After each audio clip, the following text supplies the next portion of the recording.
Bien, seguimos aquí en el dominó político.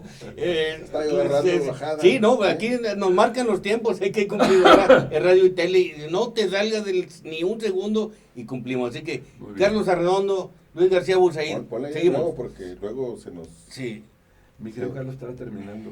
Entonces, Sí, decía, a ver, seguimos. gana López Obrador la presidencia de la República porque la indecencia de los políticos que han gobernado este país era verdaderamente, o sea, es que, no sé, se nos dificulta incluso los adjetivos, ¿no, Luis? Encontrar un adjetivo adecuado para calificar el nivel de indecencia de los políticos mexicanos resulta difícil. Y entonces, pues eso es lo que construye este triunfo aplastante, arrollador. Yo todavía recuerdo que durante el proceso electoral, alguna vez que platicaba con Luis sobre el tema, yo apostaba a que, por ejemplo, sí iba a ganar la presidencia de la República, pero no iba a ganar el control en el Congreso. Y Luis me decía, no, hombre, claro que sí, hombre, va a ganar todo, y va a ganar 20 estados de los congresos locales. Y yo pensaba que eso no iba a pasar, y ahí tengo yo que confesar personalmente que yo subestimé el nivel del hartazgo.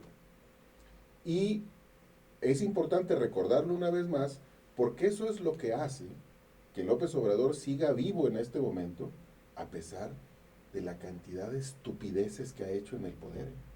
Porque la cantidad de errores que ha cometido y el tamaño de las pifias en las que ha incurrido, eso ya hubieran corrido a cualquiera, ¿eh? En cualquier parte del En mundo. cualquier parte del mundo. Prácticamente, sí. A ver, yo no sé, Luis, si tú, yo lo he comentado con varias personas, a mí me resulta muy difícil imaginar siquiera a un político de cualquier ideología, en cualquier parte del planeta, capaz de tolerar durante un año una mañanera como la que hace Andrés Manuel y que siga vivo. O sea, de verdad que sí, en esa parte es un coloso, de verdad. Sí, sí, claro. Es impresionante ver cómo puede decir tantas cosas, contradecirse, caer en errores, decir mentiras arteras, ¿sí? Burlas. Burlarse, estigmatizar y seguir vivo. ¿Y eso es por qué? Pues porque al final cuando tú volteas con una persona que es un adorador de López Obrador, lo que te dice, su argumento matón al final es, ¿y a poco hubiéramos estado mejor con Meade, o con Anaya, o con el Bronco? Y tiene razón. Y tengo otros datos. Sí, claro, O sea, eso sí. que aparece en los números, no los tengan, Claro. yo tengo otros datos. El famoso, ya tiene una secretaría que se llama Los Otros Datos de Andrés Manuel. Sí, aquí lo fascinante como fenómeno político de Andrés Manuel es su gran capacidad, la capacidad que tuvo previo a su llegada a la presidencia de la República para establecer una comunicación directa, sencilla, económica, con la gente que conoció en los muchos recorridos que hizo a lo largo y a lo ancho del país en su campaña electoral que tomó 18 años, ¿verdad? 12 Más o años. menos, sí. 12, 18. 18 años. Entonces, no dejó, y es importante que lo sepamos, ¿no? Este hombre recorrer ni una comunidad rural, ni una comunidad indígena o un municipio, por muy pequeño que estuviera sido. Y lo hizo varias veces. Entonces, él se Y nadie más lo hizo. No, nadie más lo ha hecho. Así No, no. es. Hay comunidades a las cuales nunca, ni siquiera un gobernador se ha parado ahí. Hasta Badiraguato fue. Sí, ha ido Hasta a todas Badiraguato. partes. Sí, claro. La Entonces, tierra del Chapo. entonces llegó un momento en que este hombre, con la capacidad natural que tiene como comunicador político, supo entender maneras, modismos, expresiones, para comunicarse directamente con nuestra gente. De hecho, las mañaneras no están hechas para que los medios de comunicación repliquen lo que dice ahí. No, él se está comunicando directamente con la gente, haciendo... Sin intermediarios. Sin intermediarios, de manera directa. Por eso la gente valora mucho el ejercicio de las mañaneras, ¿no? Y reafirma cada día no solamente su sentido de esperanza, sino de aprobación del mandato de Andrés Manuel. Bueno, Carlos lo sabe porque es parte de un equipo en el periódico que se encarga de verificar las verdades a medias y las mentiras prácticamente absolutas, lo que dice. Y la mayoría, corrígeme por favor, pero por lo que he leído del trabajo que ha hecho el equipo, cual está Carlos, es que casi en un 50 y un 60% de ocasiones miente, pero miente rotundamente, ¿eh? Con todos los dientes. Entonces tú dices, bueno, ¿cómo es posible que la gente... Es que la gente no está escuchando el sentido de la idea, el dato de la idea, sino que está refrendando un sentido de esperanza, un sentido de empatía y un sentido de que esta es la única posibilidad que hay para que México salga adelante y yo esté con ella, ¿no? Y con la facilidad de que todos los que lo criticamos, todas sus sandeces y mentiras y burlas, nos la mata con yo tengo otros datos. Y la gente dice, no es cierto tú que lo estás criticando, él tiene los datos verdaderos, él sabe, él es el presidente, él es el sabiondo. Claro.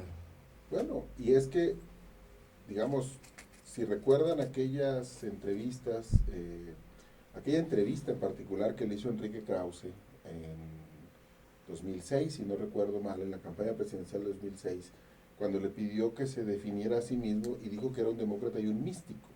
Y es que ciertamente él le ha dado a su persona, a su candidatura y a su movimiento un sentido místico.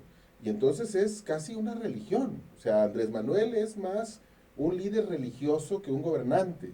Y entonces se encuentra pues por encima del suelo y flota y la gente lo ve y ve a alguien que verdaderamente puede confiar, creer. O sea, yo te aseguro que en cualquier ciudad del país que salgamos a preguntarle a la gente que va caminando por la calle de manera aleatoria, ¿a quién le dejaría las llaves de su casa? Si a Andrés Manuel o a su presidente municipal o a su gobernador, ganaría Andrés Manuel, en donde sea que hagas el ejercicio. Y otra vez, el asunto es que más allá de él, lo que hay que ver también son los que están enfrente. Y creo que eso es lo que redondea la idea del balance que podemos hacer al primer año de gobierno de López Obrador. ¿Ha cometido muchos errores? Sí. ¿Es alguien que dice muchas mentiras? También. Pero la pregunta que creo que hay que hacer al final es, ¿y dónde está la oposición?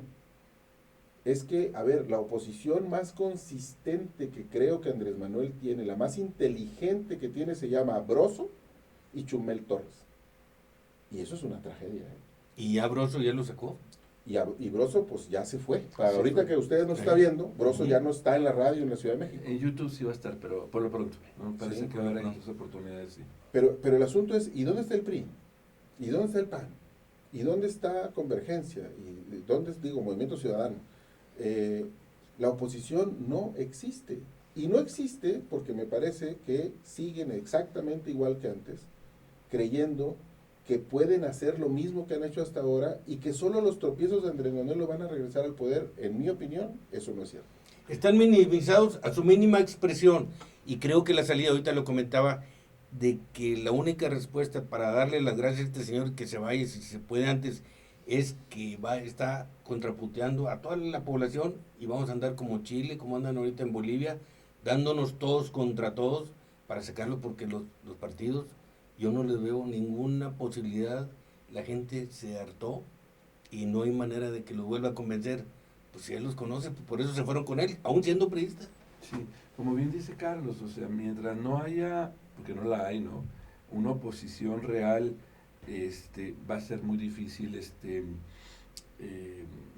derrotarlo, digamos, ¿no? No es que sea mi afán derrotarlo, ni mucho menos, pero desde el punto de vista político o electoral, o sea, más sin embargo, hay ciertas contradicciones que es importante señalar que pudieran debilitar el movimiento de Morena, ¿no?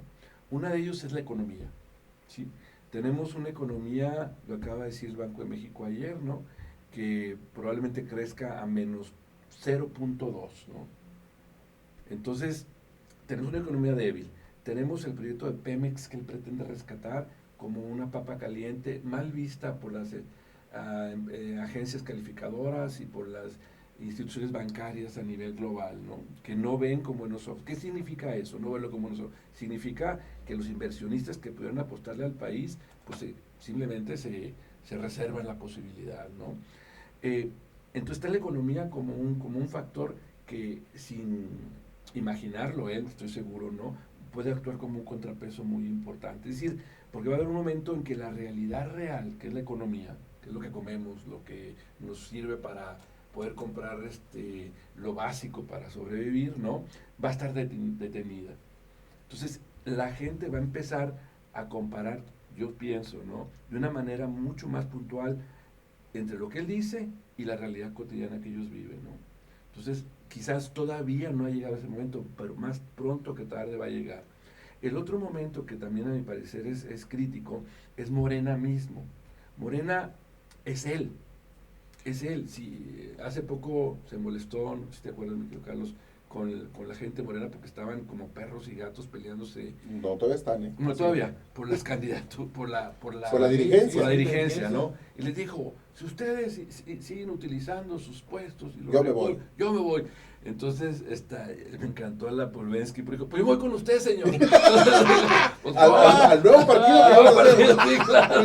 Y yo lo dirijo, ¿eh? Y yo lo dirijo. Me encantó, porque fue la única que reaccionó rápido. 1.500 millones le toca de lana. 1.500, por eso yo me voy donde Entonces, usted me diga. lo que te quiero decir es que si no hay esa correa de transmisión organizada, articulada, con reglas, con institucionalidad, las posibilidades de que se convierta en un partido político que apuntale a Andrés Manuel con una popularidad decreciente por los muchos problemas que va a seguir habiendo, las posibilidades de que él avance con su proyecto son más complicadas. No estoy diciendo que no sean posibles, pero se le van a complicar. Entonces, los dos contrapesos que veo yo es la economía por un lado y la política en el caso del partido mismo, que nunca va a tener la disciplina que tienen los priistas, que les tomó pues, más de 40 años armarla, la institucionalidad, las reglas, los acuerdos. No, ahorita es un nido de... ¿Y no ves ahí la seguridad? ¿Crees que ya estamos anestesiados? Voy para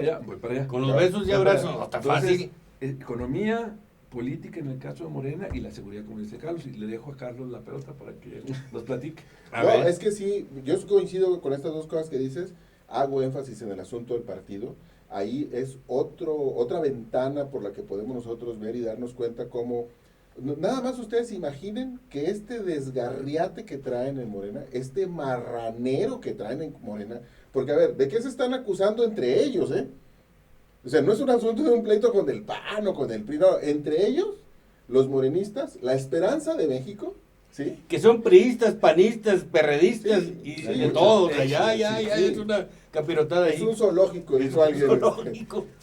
Pero miren, o sea, hoy son morenistas, independientemente de dónde vinieran, ¿verdad? Para todo efecto práctico son morenistas. Bueno, entre ellos, los que forman esta nueva clase política, ¿dónde hemos escuchado eso de la nueva clase política?